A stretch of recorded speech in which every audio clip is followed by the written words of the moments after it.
akan menunggu teman-teman kita yang akan gabung dari berbagai provinsi, dari berbagai kabupaten, mungkin dari berbagai negara. Assalamualaikum warahmatullahi wabarakatuh. Alhamdulillah, saudara-saudaraku dari seluruh penjuru tanah air Indonesia.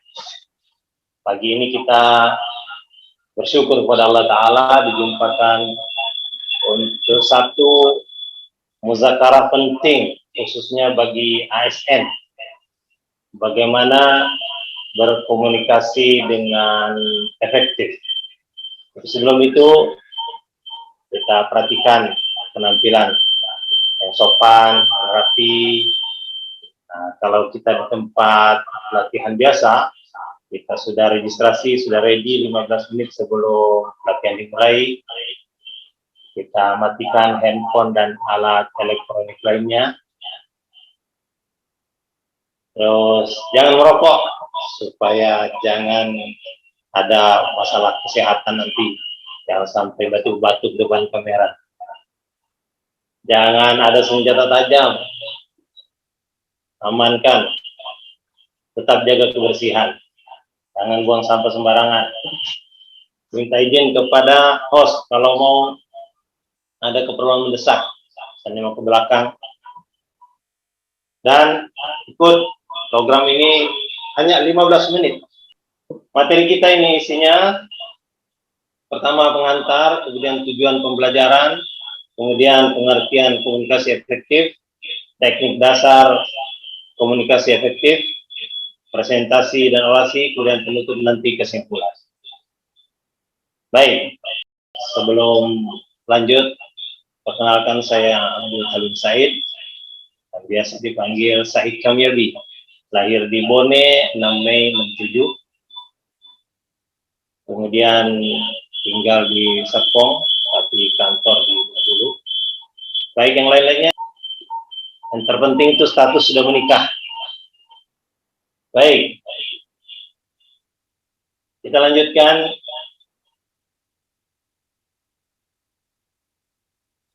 Kalau ada yang mau bertanya, angkat tangan ya.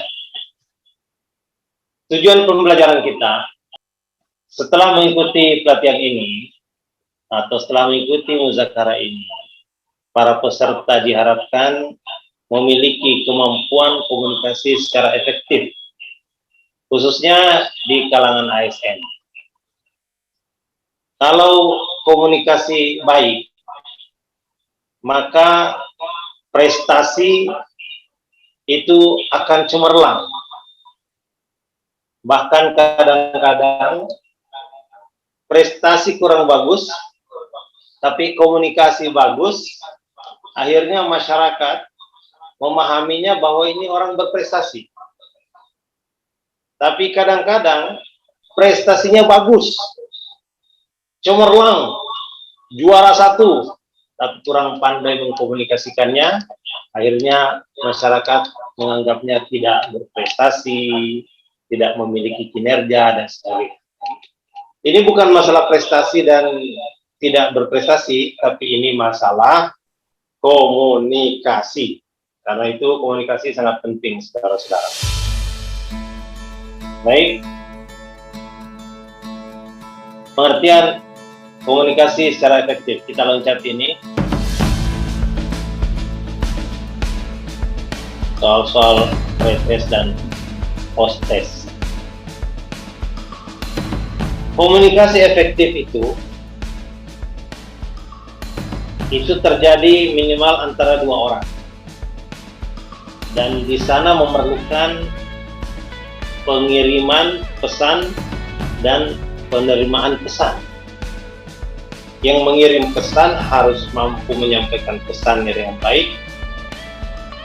Yang menerima pesan harus mampu menerima pesan dengan baik. Nah, pastikan di sini ada arus ide yang bagus, sehingga ketika menyampaikan pesan tidak ada induksi di tengah-tengahnya yang mengakibatkan penerima pesannya tidak menerima dengan sempurna, atau akhirnya terjadi kesalahpahaman. Karena itu sangat penting ada respons, adanya pemberi pesan, adanya konten pesan, adanya delivery, kemudian adanya receiver yang penerima, kemudian adanya respons. Kalau tidak ada respons, maka tidak terjadi yang namanya siklus komunikasi yang efektif. Nah, untuk mewujudkan ASN yang profesional itu diperlukan kompetensi komunikasi yang wajib dimiliki oleh setiap ASN. Kompetensi komunikasi sebagai kompetensi utama dalam setiap organisasi itu sangat penting, khususnya untuk institusi pemerintahan yang berperan sentral dalam memberikan pelayanan kepada publik, menyelenggarakan pembangunan, dan tugas-tugas pemerintahan lainnya yang didasarkan pada tercapainya tujuan negara. Nah, komunikasi efektif bukan sekedar saling tukar informasi antar Anda dengan audiens, bukan. Tapi komunikasi yang efektif itu apa yang hendak Anda sampaikan, misalnya. Kemudian yang kedua, apa yang sungguh-sungguh Anda sampaikan. Ini yang kedua. Kemudian apa yang dipahami oleh audiens Anda, itu yang ketiga. Nah, bentuk komunikasi itu ada dua macam. Ada komunikasi verbal, assalamualaikum, how are you, I love you. Ini pesan disampaikan dengan kata-kata atau tulisan, ini namanya komunikasi verbal. Tapi ada komunikasi yang non verbal. Apa itu? Komunikasi yang disampaikan dengan bahasa tubuh, bahasa isyarat, isyarat tangan, ekspresi wajah, kemudian bahasa sandi, tanda atau tindak. Contohnya, ini diajak makan sotomi mungkin, atau diajak makan sop konro dari Makassar. Nah, ini komunikasi non verbal. Menurut Profesor Albert Mehrabian dari Universitas California, itu kata-kata itu hanya sekitar 7%. 38% itu dari voice atau tone, intonasi. 55% itu dari body language, dari bahasa tubuh kita. Itu kemampuan menangkap informasi dari kata-kata yang dibicarakan seseorang itu sedikit. Maka banyak bicara tuh banyak kesalahan. Kenapa banyak itu pakai simbol-simbol, logo-logo, tanda kamar mandi itu untuk perempuan ada gambar roknya, untuk gambar laki-laki ini gambar celana panjang 2 kaki. Ini simbol lebih mudah dipahami dengan gambar. Baik.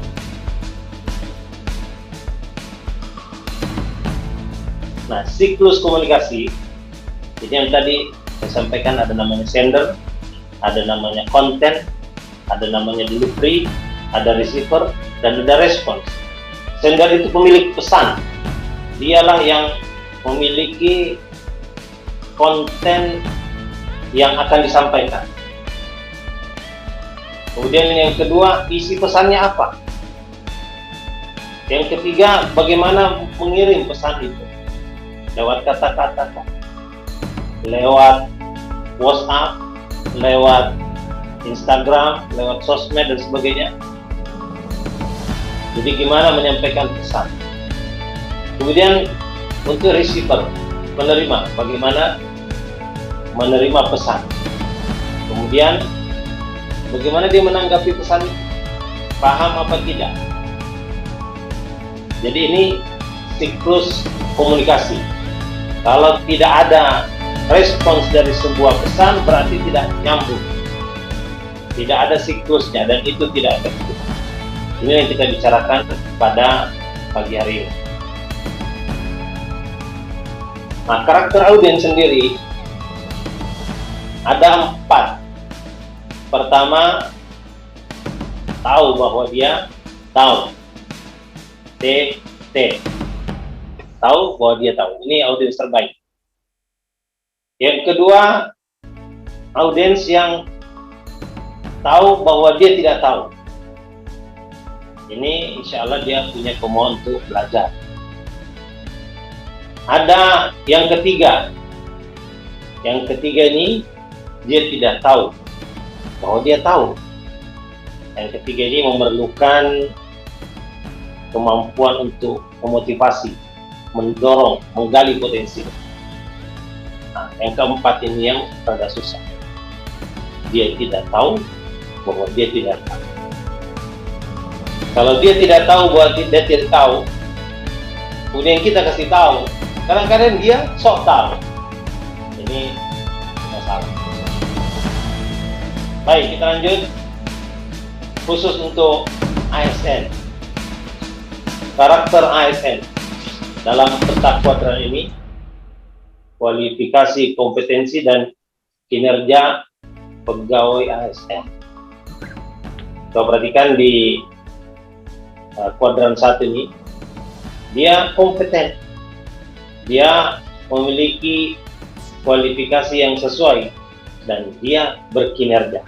Nah, orang ini siap untuk dipromosi, siap naik pangkat, siap naik jabatan. Kuadran kedua, dia memiliki kompetensi, walaupun kualifikasinya tidak sesuai, tapi dia berkinerja, dia berprestasi. Nah, orang ini bisa dididik, masukkan dalam diklat. Kemudian kuadran ketiga, kompetensi dan kualifikasinya itu sesuai, tapi dia tidak berdaya, tidak menunjukkan prestasi, tidak ada kinerja. Nah, ini relokasi, dirotasi, atau dimutasi. Mungkin di sini kurang nyaman dia bekerja, pindahkan ke tempat yang lain. Di sana mungkin dia menemukan kenyamanan sehingga dia bisa berprestasi. Nah, ada di kuadran keempat ini orang yang sudah tidak kompeten, tidak memiliki kualifikasi yang sesuai pula, akhirnya tidak berkinerja, nggak bisa apa-apa. Nah, orang ini lebih baik dikasih pesangon, dirasionalisasi, kembalikan ke keluarga.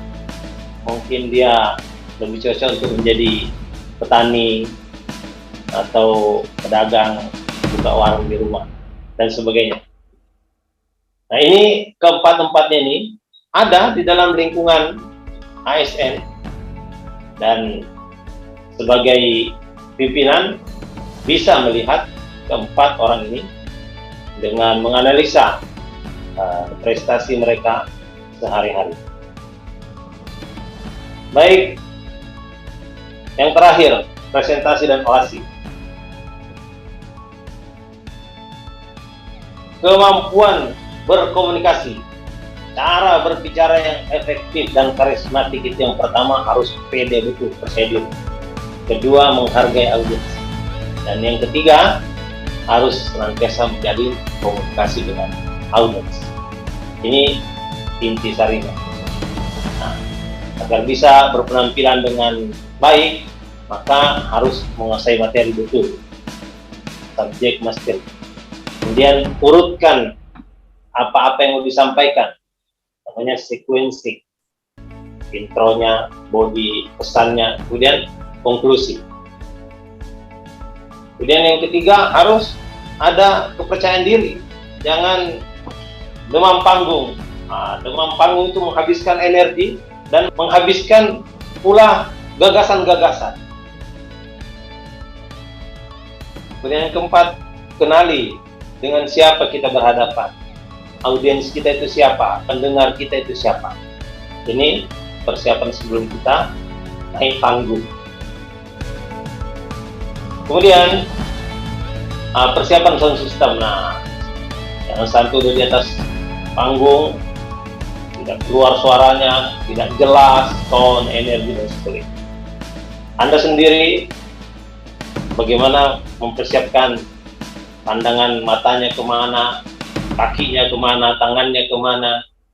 Nah, terus ini yang bagian terpenting, bagian terakhir, atau materi komunikasi yang dikenal dengan 7C. Materi yang disampaikan itu harus clear, harus jelas. Kedua, harus correct. Perhatikan benar nggak, jangan nyampaikan hoax, jangan berikan kebohongan. Yang ketiga, komplit, sempurnakan apa yang ingin disampaikan. Jangan sepotong-sepotong, nanti orang salah paham. Kemudian konkret, nyata, yang disampaikan itu nyata. Kemudian concise, ringkas, jangan bertele-tele. Kemudian berikan consideration, pertimbangan, menyampaikannya, cara menyampaikannya, waktu menyampaikannya, pada siapa disampaikan, itu dipertimbangkan semua. Kata-kata seperti apa yang diucapkan, yang pantas atau tidak. Nah, ini ada consideration. Kemudian yang terakhir, tetap courteous, yakni sopan.